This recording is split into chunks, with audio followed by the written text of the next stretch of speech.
They don't care whether the health system has universal health coverage. It's terrible. And you know why? Because they don't care, honestly. Just if you had any doubts. So you have to care because no one else cares. This is really important. You've got to get the kids in school. You've got to get the health coverage. You've got to get the electrification. And you can't be told, sorry, you have to wait. Your budget doesn't allow it, so you'll have to go another 10 years without electricity in half your country. Do you know what that means? That means 10 years from now, the situation will be more desperate. The population will have increased 30 or 40%. Children will not have gone to school. The physical environment will be worse, and there will be no business development, and you'll be blamed. You see, no governance. So it's a bunch of nonsense, actually. And what we need to show is what is the scenario to get out of this. Now, I don't have all of the answers by any means. That's why I'm so interested in this study. But I do believe in one thing that is really key and completely different from what my former students at the IMF and the World Bank believe. And that is that African governments should take on a lot more debt and use it to keep the kids in school, to build the electricity, to build the rail, to build the transport systems, because it can't wait. And if you do it right, the growth will be rapid, so that what looks like a lot of debt today, 25 years from now, won't be very much debt at all. But the problem with my analysis, obviously, is I believe that Africa needs financing on 30-year borrowing, not on 5-year Euro bonds, which is nonsense, because development is a 30-year process. It is not a 5-year process. And if you borrow for 5 years, you'll get into debt trouble, because you'll still be illiquid 5 years on. You'll be starting your investments. The kids in first grade will be in sixth grade, so what? Your debt will come due. And then they'll tell you you're in a debt crisis. Now you need austerity. And nobody thinks very hard about how to break this, but the way to break this is long-term finance. And that's one reason why I believe that the African Development Bank is completely central to this story, because the AFDB should be borrowing on behalf of Africa at a much, much, much larger rate, and then lending at maybe 10 times the amount that it lends now. And for 30-year low-interest loans that enable Angola to have every child in school, completely. So in 20 years from now, completely different situation in the country. And everybody has electricity, and everybody has the basics that they need. And then, by the way, you have an incredibly creative population all over the continent. Boy, they're so creative, they make do with nothing. Imagine when they have all of the backing with them, then the possibilities are endless in so many areas. So, to my mind, finance is central. So how to do this? Let me just give you a couple of tips. The World Bank will never give you the right answer, unfortunately. It's too close to the White House. It's at 18th in Pennsylvania. The White House is at 16th in Pennsylvania.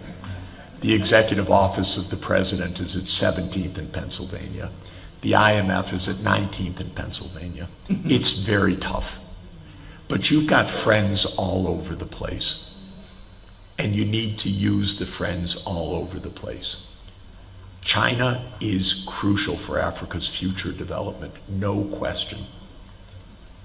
Saudi Arabia and the Gulf countries are crucial for Africa's development, no question. A lot of money there, a lot of capital to tap into. India will be crucial for Africa's development. There will be a lot of money to tap into. don't just look to the US and Europe. Look for novel solutions for this financing. And have a foreign policy that is friendly with everybody and closed off to nobody, and has nothing to do with who's number one in the world and number two, which is the only issue that matters to the United States. Otherwise, they don't care about anything. They just want to know they're number one. I don't know what even that means. But you have lots of sources of capital. And by the way, the cost of a 30-year loan, AAA, is 3%. Imagine if Africa could finance its development at 3%, 30-year borrowing. Believe me, the issues would be finished because you'd be on your way. This would be the biggest construction site in the whole world in history. Roads, power, housing, new factories. Now the problem is Africa borrows at 13% on 5 years right now. This Eurobond stuff is useless, worse than useless. I wouldn't take any borrowing at less than 20-year maturity, anything. Because you can't run development on a year-by-year basis. And that's why what Professor Aroma was just showing, all these swings are basically finance swings. Commodities prices are high, finance is easy, you borrow. Commodities prices come down, finance is tough, then austerity. All that Africa's suffering is finance swings. And so what this study will show is the underlying strategy, which to my mind is a high investment rate in skills, in health, in physical infrastructure, and in business development. And it will show that that will produce growth of 7 to 10% per year. And I always teach my students the rule of 70, which is divide 70 by the growth rate, and that tells you the doubling time. So if you are growing 10% per year, 70 divided by 10 is 7, the economy doubles every 7 years. That's what China did. In 35 years, it doubled 5 times. If you double 5 times, it's 2 times 2 times 2 times 2 times 2. 32-time increase in GDP in 35 years. That's what Africa can do. And then what looks like unpayable debt is nothing, because you divide by 35. What difference if it's 200% of GDP today, because the GDP is going to be 30 times larger in 30 years. But this way you'll have electricity, children in school, and the things that you need. So to my mind, that's what we're really, really about. And I'm convinced it's possible. I think the timing is right. I think the geopolitics are good. If it were still just a US-dominated world, I'd be more pessimistic. But the rise of China, the rise of India, the rise of Brazil as a regional power means you have lots of friends all over the place, lots of partnerships in business all over the place, lots of pools of capital. And I'd go to the Gulf and I'd say, we want you to put it into the African Development Bank and we'll leverage it 3 or 4 times and we will absolutely deliver the core infrastructure for the continent. So to my mind, this geopolitical situation combined with the increasing capacity and vision and determination of the African Union itself makes a circumstance that gives reality to a rapid growth scenario. And this project will be the first ever quantified rapid growth scenario to say this isn't just dreams. Here it is, statistical work, absolutely based on known properties, on standard analytics, but showing a different path from the one that has been imposed by lack of imagination and lack of caring, and one that is now possible through this kind of high-level politics that's coming properly into shape. So I'm extremely excited by this work. Thank you. What Africa can achieve in the coming 40 years is what China achieved between 1980 and 2020. 40 years in which the Chinese economy grew roughly 35 times and went from poverty to a very strong economy, indeed by some measures the largest economy in the world. Africa has the same population as China, and it has the same potential as China.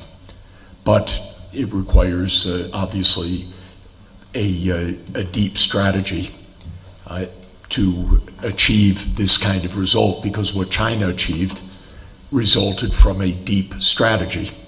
It was not something that just happened. It was something that was promoted by Chinese leadership, by the National Development and Reform Commission, by strategists over the course of 40 years. And this, I think, is Africa's challenge. I don't believe this can be viewed as one country at a time, even though each country has a very important role to play, because it will be the cumulative Africa-wide process that will carry each of the countries forward, help set improved policies, make financing available, and solve infrastructure problems.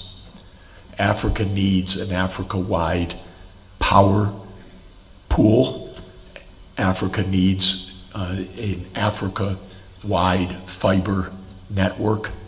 Africa needs an Africa-wide transportation network, both highways and, I would say, especially fast rail. And that means that no country on its own can accomplish this. These are big projects. They require a lot of financing. They require a lot of cooperation among the countries. I think the progress that the African Union has made in the last 10 years is extremely important, because it is only in the last 10 years that the real idea of a single market and an integrated prioritization of Africa-wide infrastructure has come to the fore. So I think that the base for this kind of development really wasn't there 20 years ago.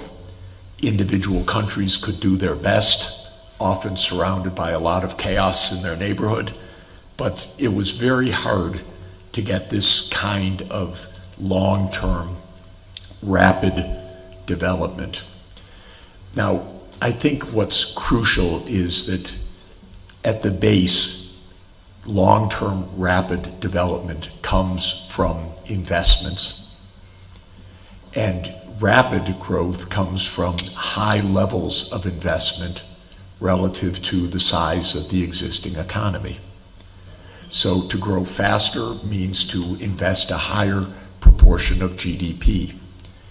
What is crucial, though, to understand is that these investments are both public and private. So there's no possibility to say we're going to have private sector-led growth. That's not possible. Of course, private sector is crucial, but without the public sector, there's no private sector-led growth. And the reason is that there are really at the core 4 kinds of investments that need to be made. The first is physical infrastructure. Power, fiber, roads, transport, water and sanitation, urban infrastructure.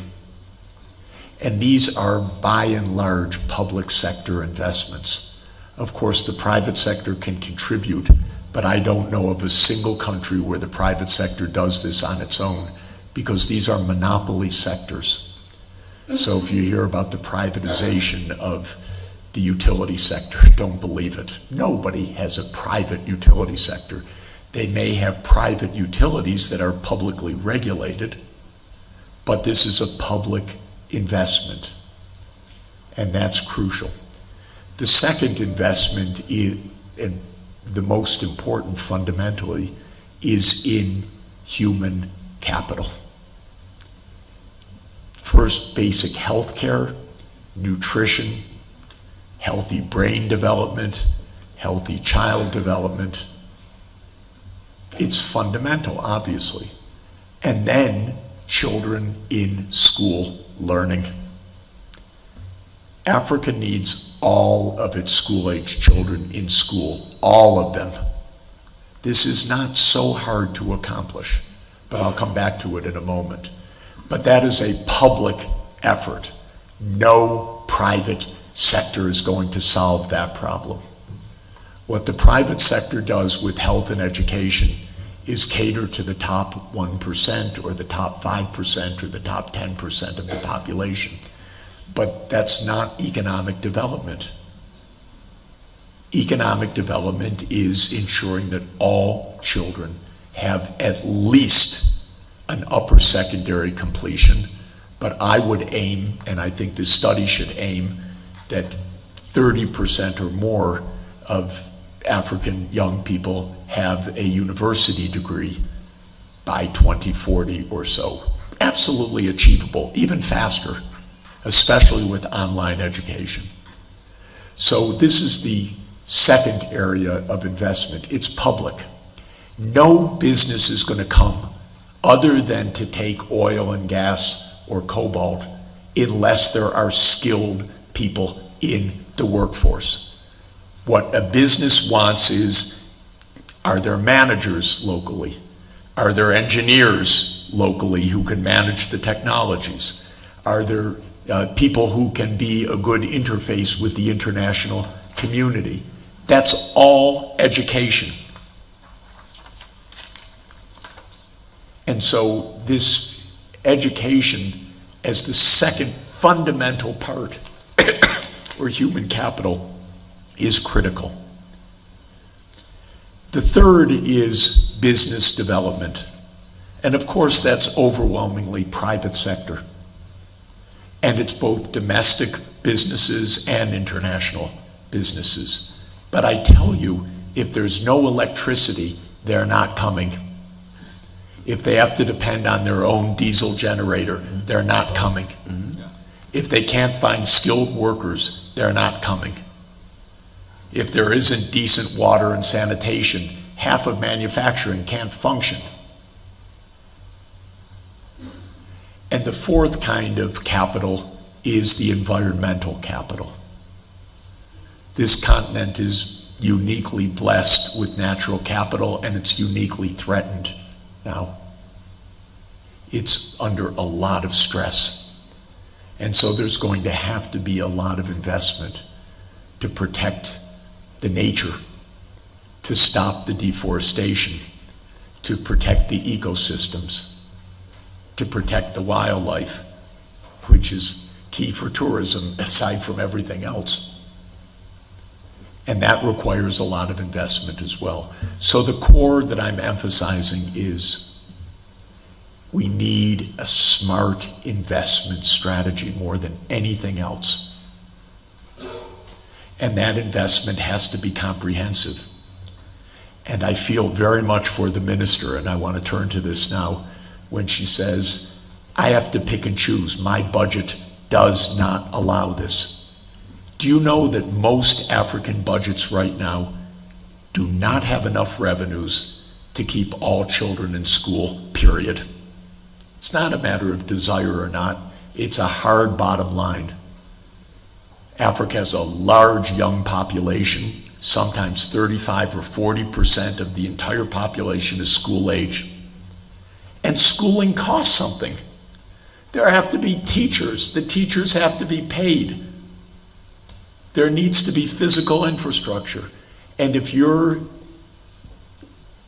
a finance minister and a minister of education comes to you and says, this is the real bill for universal upper secondary completion and for having enough higher education, a finance minister is going to say, that's wonderful, I agree completely, but I can't pay for this.